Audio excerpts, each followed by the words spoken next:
So this is chapter 1b, learning how to multiply and divide by tens, hundreds, and thousands. So in this chapter, we have two skills we're working on, multiplying by tens, hundreds, and thousands, and dividing by tens, hundreds, and thousands. So first of all, we will learn how to multiply by 10, 100, and 1,000. However, if you already know what to do, go ahead and pause the video. Now, when we multiply by tens, hundreds, and 1,000, what we're simply doing is if there is a number such as here, 23, there's no decimals behind it, we're basically adding on zeros. So you see 23 times 10? You see how there's 1 0 in the 10? Well, basically 23 times 10 is just, think of it as 23 times 1, which makes 23, and add on the 0. So you get 230.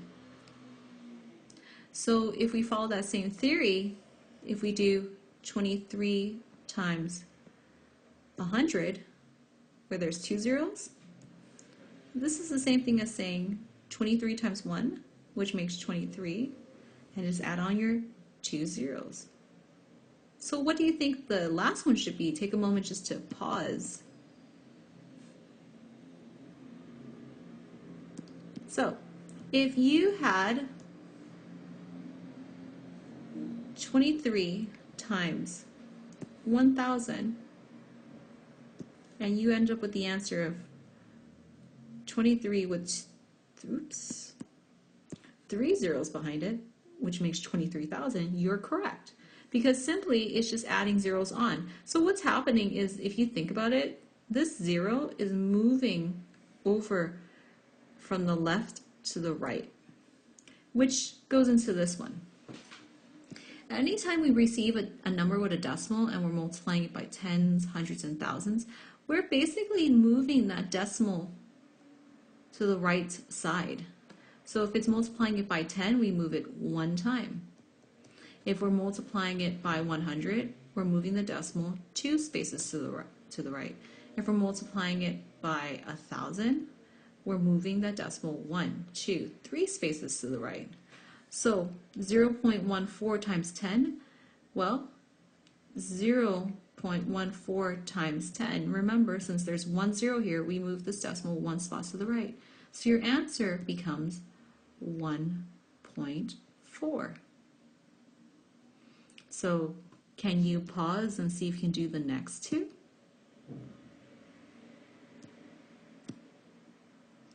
So in this case, we have 0.14 times 100, meaning we have 2 zeros, meaning we have to move the decimal 2 spots to the right. So let's take it once, take it twice, there we go. So the decimal falls behind the 14, so your answer becomes just 14. And then for the last one, 0.14 times 1,000, we have to move the decimal 3 spaces to the right. So 1, 2, 3. And I know what you're thinking. You're like, wait, no, if you move it, there's that space, 0.14, you move 1, 2, 3. It's like, well, what do you do with that space then? You fill it in with a number. So this becomes 140.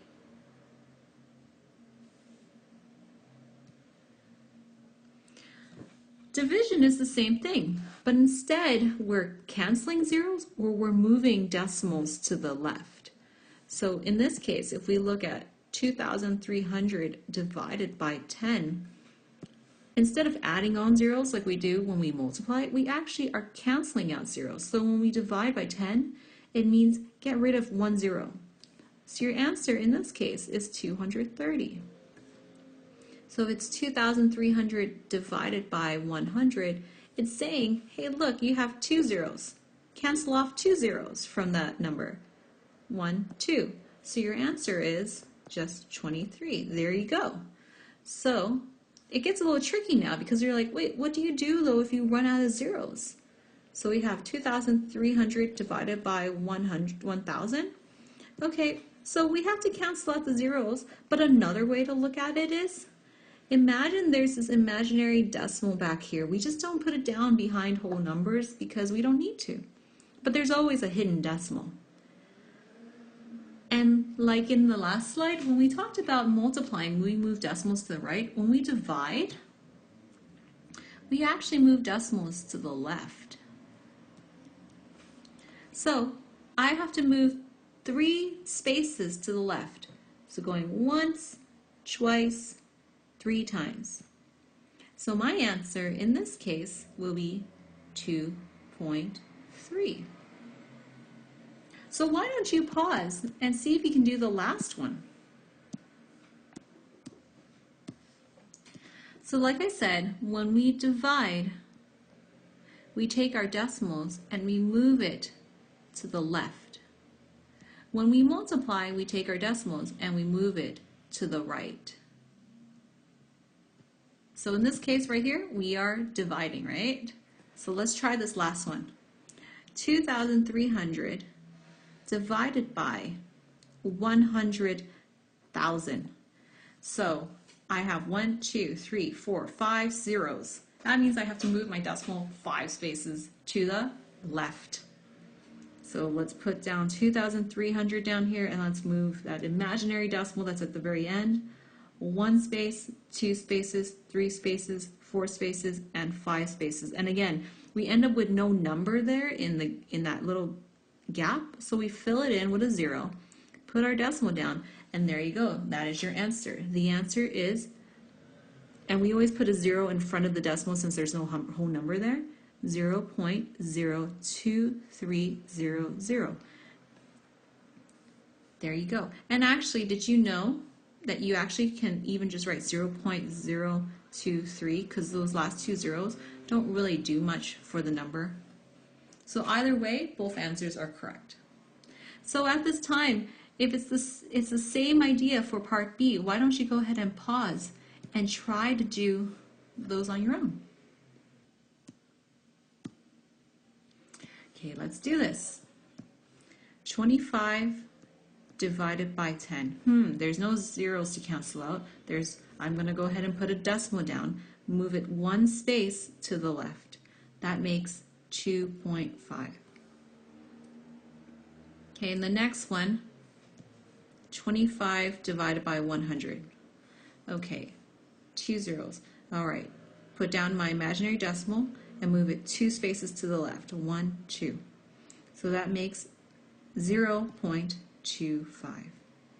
And if you keep following that idea, the following should be your answers. The next one should be 0.025, and then the last one should be 0.00025 because we had to move it 5 places to the left. So why don't you go ahead and try these more mixed problems here on your own? Pause. So in the first one, since it's division and they both have a common 0, you can just cancel it out. Your answer should be 24. In B, because you're multiplying, remember when we multiply, we move the decimal to the right. So we have to move it 2 spaces to the right. So that makes 260. In C, same thing. We have to move our decimal to the right 3 times. So 1, 2, 3. So that makes 240. And then in D, we have to divide, and looks like since we only have 1 0, we have to think about moving our imaginary decimal 3 spaces to the left. 1, 2, 3. So 0.670 or 0.67, same thing. And that's it.